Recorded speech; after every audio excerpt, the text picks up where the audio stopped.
Hello everyone, welcome to Pensive Politics with Mr. Watson. I am your host, Christian Watson, also known as Mr. Watson to my detractors and my friends. And it is a sunny, hot Wednesday afternoon where I am in my region of the world. Unfortunately, however, the world, the nation is grappling with the specter of the COVID-19 virus, also known as the coronavirus, and that is absolutely shifting the political, psychological, philosophical, and social dynamics of our time.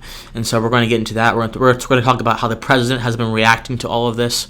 We're going to talk about some of the sort of initiatives that local officials have done to address this virus. Then we're also going to be talking about a few other things as it relates to foreign affairs and as it relates to the sort of broader philosophical issues surrounding panic and public health crises. Because we have to understand something, people. Whenever these things happen, one thing is coming into the rearview mirror.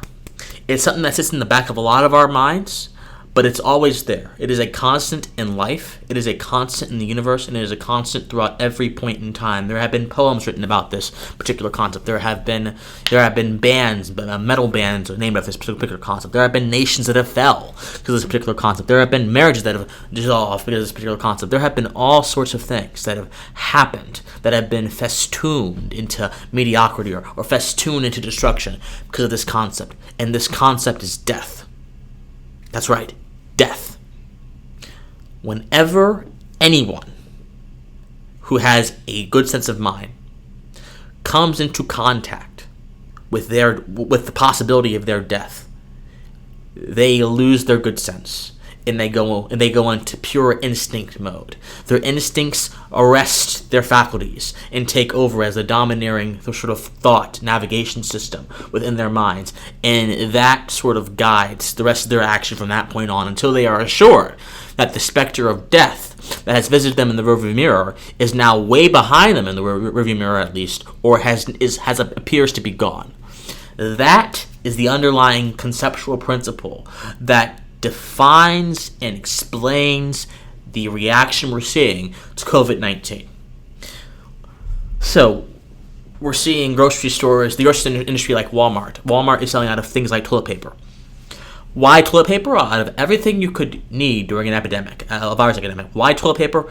It beats me. I've got no clue. Apparently, some toilet paper. I'm not even going to try to hypothesize because I really don't know. I quite frankly do not know.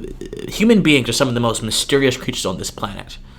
See, with cats and dogs and dolphins and whales, at least we understand those things have a definite cycle.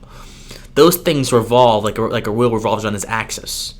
They very rarely change, since that their actions very rarely change.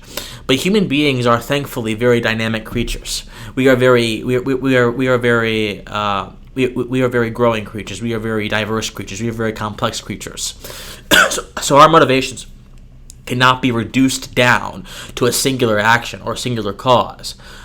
Oftentimes, they are the sum of a variety of causes that can be traced back to perhaps one or two primary causes, but cannot be solely reduced to those things. Whereas we understand a lot of the animals in the animal kingdom primarily simply want survival. Well, human beings have kind of we have usurped the necessity for survival with technology and with the sort of advances we built for ourselves, and have went into leisure. Although survival is still, in our very primitive nature, something that human beings want. So leisure is actually kind of a way for us to preserve our existence in this world. So it's a form of survival, but a much more hands-off form of survival. But at least with animals, you know what's going on. You human beings don't know what's going on. If an animal thought it was going to die, the animal would probably, depending on the animal, it would probably run or fly away, go find some place to hide, and calculate the steps of its predator.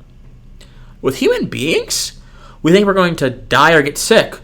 Some of us want to go to Walmart and buy all the toilet paper for some odd reason. So yes, toilet paper is going out. Not NASCAR. NASCAR is actually still doing stuff. NASA and SpaceX today just announced that their employees will be working from home. You know, people who are supposed to be challenging, supposed to be conquering the challenges on this Earth, now retreating into the Earth, ironically, and still trying to conquer the challenges beyond the Earth. It's funny. When they're supposed to be our help off this ball spinning in space, and yet now they are forced simply by nature to retreat back into this ball spinning in space. The president has today, and this is what I will want to talk about in a moment, he has declared that he will be using a military bill that has been used to in war times to preserve resources or to produce resources. And so he's going to be forcing businesses that provide medical supplies like ventilators, respirators, so on and so forth, to produce those resources in this period of time, and then give them out to people for I don't know what it cost. So the president, what he wants to do, he wants to command a power producer, to outsource the services to him, and then have them, on his behest, produce more for him, or allegedly for the public good, but it's really for him. There is no public good. What there is political benefit, and the president is quite obviously being very political tactful about this. So he wants them to produce them for him, so he can say, "Oh, we are handling this crisis 100%, no problem." There's a problem with this. Number one, there is a scientific problem with this entire thing. The president is literally doing what communists and socialists and authoritarian governments have tried to do for eons and have failed doing. And I don't even like using consequentialist points of view, because I think consequentialism is really confined to circumstances, whereas principles should be as broad as possible so they can be applicable in all sorts of examples. Because, for example, if you say, okay, the consequence of this action in this circumstance is this, it doesn't account for the other circumstances in which that action may be different, or maybe less bad, or may not be bad at all. Whereas the principles remain constant and universal. So the principle of trying to seize someone else's ability to produce and then use that ability to produce for your means, that principle is called theft. That's what it's called. And socialistic and communist governments have tried to use that principle throughout the eons to operate. And you know what happens? Shortages happen. Because guess what?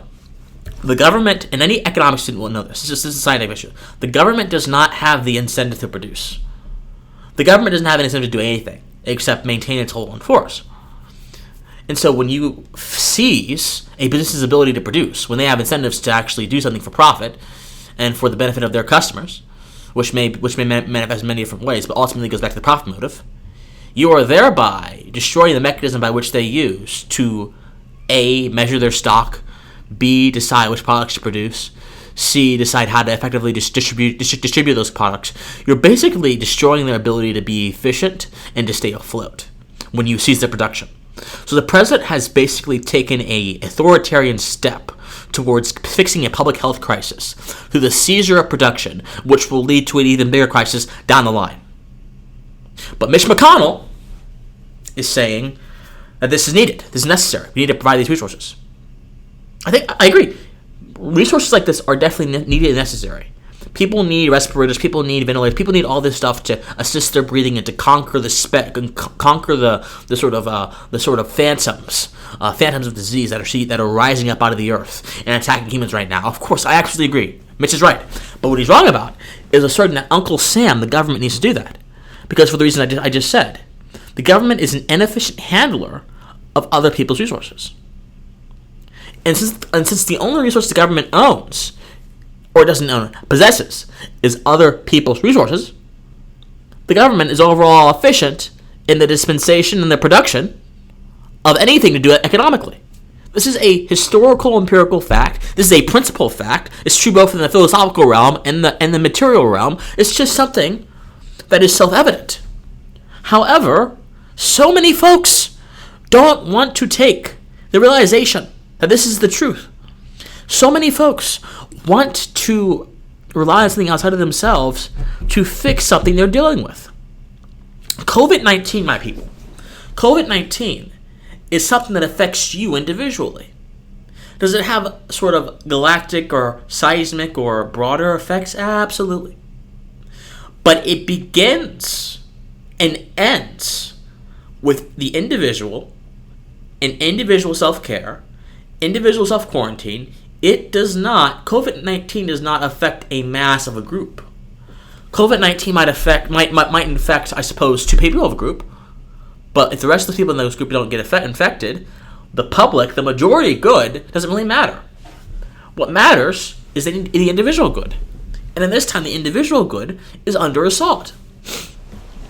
It's under assault from two enemies, my friends. It's under assault from both the government, and then it's also under assault from our lack of recognition. So let's break those down. The government is assaulting the individual good by, again, asserting that it needs to seize the means of production of a particular item. Also, by asserting mandated quarantines and mandated curfews for people so they don't supposedly get infected. Those are two problems we can handle. We can handle those problems because those problems do not come from us. They come from people that think they know better than us. But on the individual level, we have to see what enables it. People, especially the media, are quite literally begging the government for a solution. Understandably, people are losing their jobs. In fact, I lost my job. Well, I got laid off for a little bit because, the government, the state is mandating that my restaurant, my employer, shut down the restaurant, and so I'm out of a job for a little bit. But people are begging for a solution. And when you outsource your ability to handle your own life to someone else, they can do whatever they want. Or in the government's case, whatever they want in the realms of, in the confines of law. And so they're doing just that.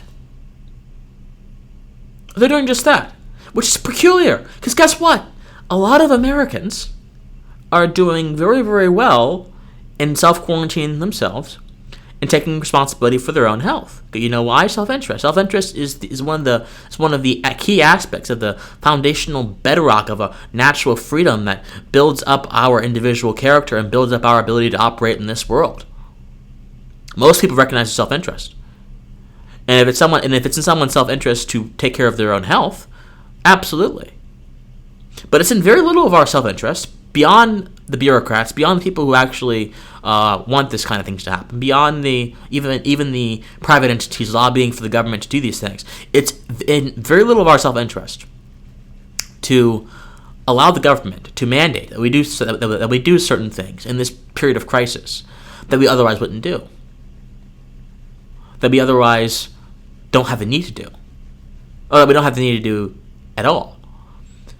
The idea that instating a curfew is going to stop people from getting the coronavirus is ridiculous on its face because, number one, the coronavirus does not know time. It does not know curfew. It just knows the host bodies that it tries to infect, that it tries to root itself in. So theoretically, you could be within the confines of a state-constructed curfew and still get the coronavirus. That's number one.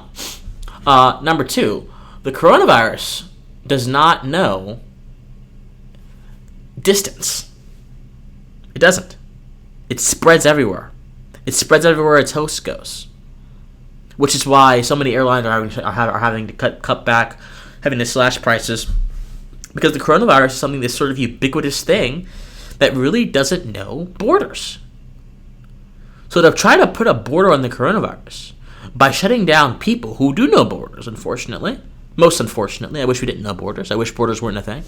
But who do not know borders, most unfortunately, is to exercise in fantasy. You're trying to beat the nature of certain things by not even addressing their nature. You're trying to hit a target by hitting the tree that it's posted on. It's insanity. And so we have to also understand the sort of language that's being used to address this coronavirus thing. The language used by the president. The president said when he announced he was going to seize the means of production for producers of medical supplies, he said that the coronavirus we are in a time of war, because this is a wartime bill that he is instituting. We are in a time of war. I'm the commander, and the coronavirus is the enemy. What a facile way of thinking about an unknown, an unseen pathogen. An unknown, virtually unknown. We're getting to the point of really knowing it. We're getting to the point of developing vaccines, but it's still virtually unknown. There's a lot of things we don't know yet. What a facile, dim-witted way of doing that. This is the problem with the strongman philosophy. The idea that through force and manipulation and overwhelming bravado, you can conquer everything. That's not how things work.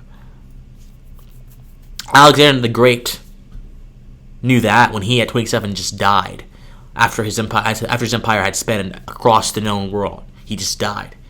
Genghis Khan got to know that as well. Mussolini got to know that as well. Pol Pot got to know that as well. Castro got to know that as well. Chavez got to know that as well. Maduro is getting to know that as well. Every strongman that ever graced the earth eventually recognizes. If they don't recognize, they eventually are presented with the fact that bravado only goes so far. Bravado has a hard cap on it before truth and justice set in like a flood. And in America, a country that is founded off of the basis of truth and justice, a country whose very ground, whose very documents, whose very concepts are pertain to the individual excellence of every person when they are free, when they are, as John Locke said, given their God-given rights of life, liberty, and property. As Jefferson said in the preamble, life, liberty, and pursuit of happiness. When we have these things which are already embedded in upon us and we act them out in the world, we flourish. In a country like that, for the president to dare sit up in the White House and say, "Oh, yes, this is a war.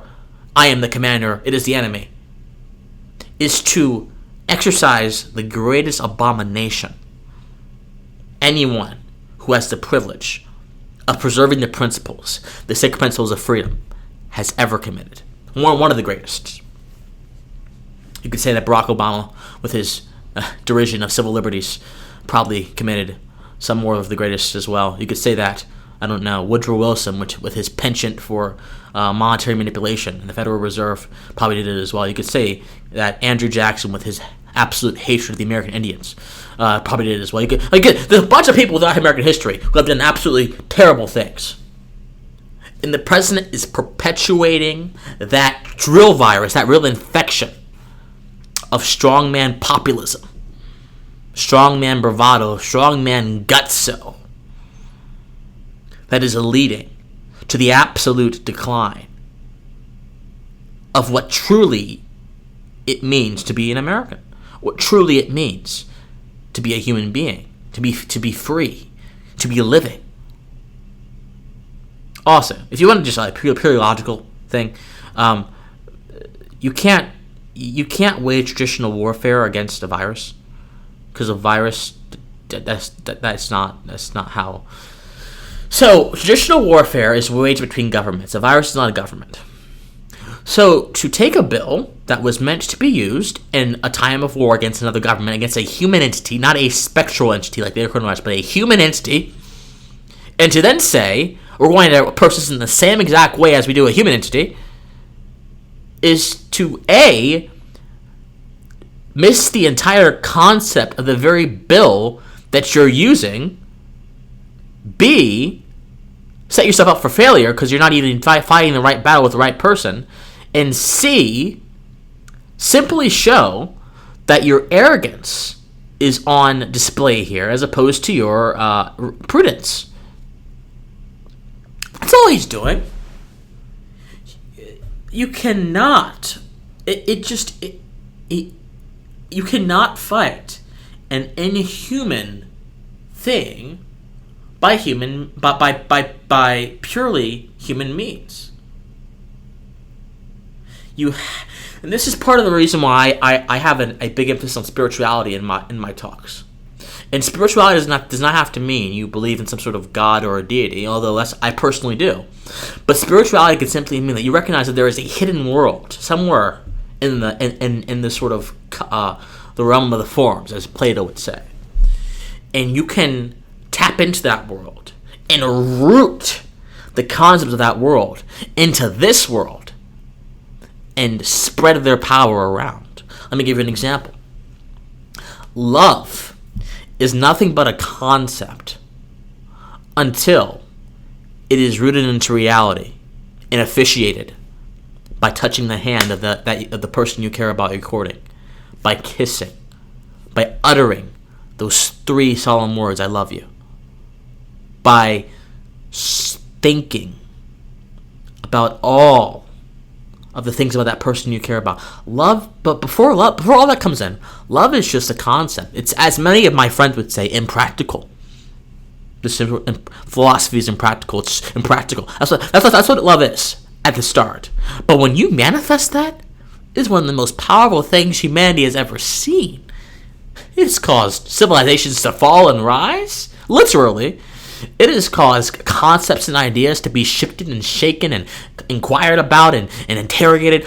Love is one of the most powerful examples of our ability to manifest spirituality in the world. The coronavirus has a different spiritual focus. The coronavirus has a spiritual focus of despair and of fear. The coronavirus thinks, well, it doesn't think, it's not a human. I should stop personalizing it.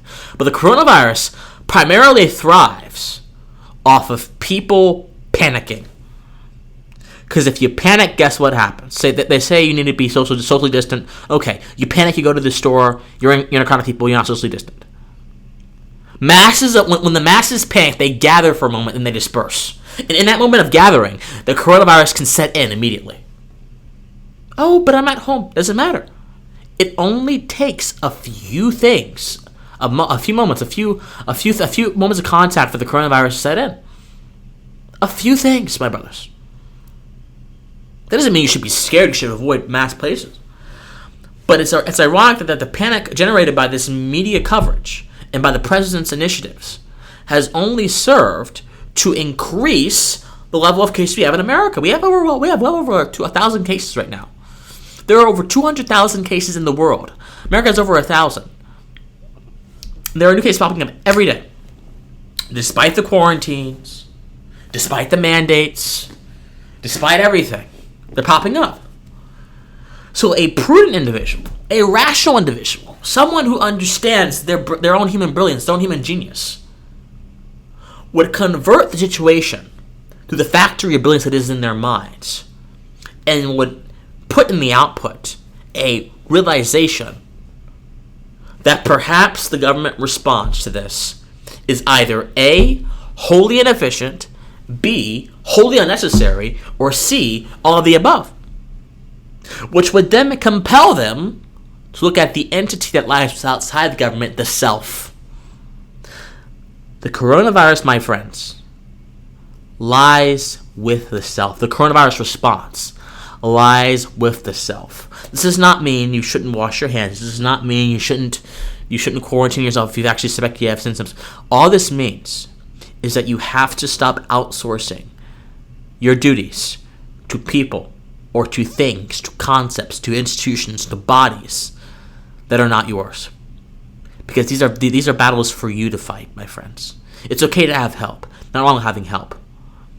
But having help and someone taking away the thing you need help for in the first place and dealing with it themselves, having help and laziness are two different things. They are two fundamentally different things. So the president thinks he's going to fight this virus with human wartime tactics. Good luck with that, Mr. President. What you're going to do, you're going to cause a shortage, number one, which will hurt the people who are actually trying to get these respirators, trying to get these masks to protect themselves, which will lead to more people dying or getting infected by the disease. I mean, you're not going to. I don't understand. I don't. This is basic economics. And people like Mnuchin and Kudlow, who are in the president's White House, who are his economic people, his treasury people, they should know this. They're good with money. They should know this. These are some axiomatic principles that can simply not be disregarded. They must be taken seriously. And so, another story I saw about this coronavirus thing was there is a man in Nashville, Tennessee, who runs a bar called Rock Sparta. Now, this is actually not ran by Kids Rock. It is not ran by Kids Rock. It's just that's the name of the bar. Although I assure you, Kids Rock is probably hyped by what I'm about to tell you. It's called Kid Rock Bar, and he has refused to follow a city mandate to shut down. And I say, thank you, sir. Thank you. You're doing a few things by doing that. Number one, you are doing what I said earlier in this podcast. You are taking the spiritual concept of freedom and resistance, rooting it in the physical world, and then allowing that message and the effect of that concept to pour out from your body, pour out from your example like a flood, and encourage everyone else to stand in the same faith you had. If you really think, first of all, if you really consider that government mandates are going to protect us all in the situation, I would encourage you to listen to what I said a few moments before. It's not. Logically, it's not. Principally, it's not. Potentially, it's not. It's just not. In any sort of way you try to measure it, it's not. But even if it did, what right does the government have to tell me how best to handle a situation that affects me? What right does the government have to tell me how to handle my property in a time where my property is at the greatest risk ever? What right? It doesn't. These are things that I, as a rational individual, need to make. These are choices that I, as a rational individual, need to make. And so if someone does not want to shut their business down upon government dictate, they shouldn't have to. Just don't go there. The best way you can handle this, if you really think someone's business is infected or whatever, just don't go to their business. Self-quarantine, Do that. Do these stupid memes people are doing these days when they self-quarantine. Go listen to a Spotify's playlist about self-quarantine. Do something that like that. Do something that you don't have to have any sort of interaction with them.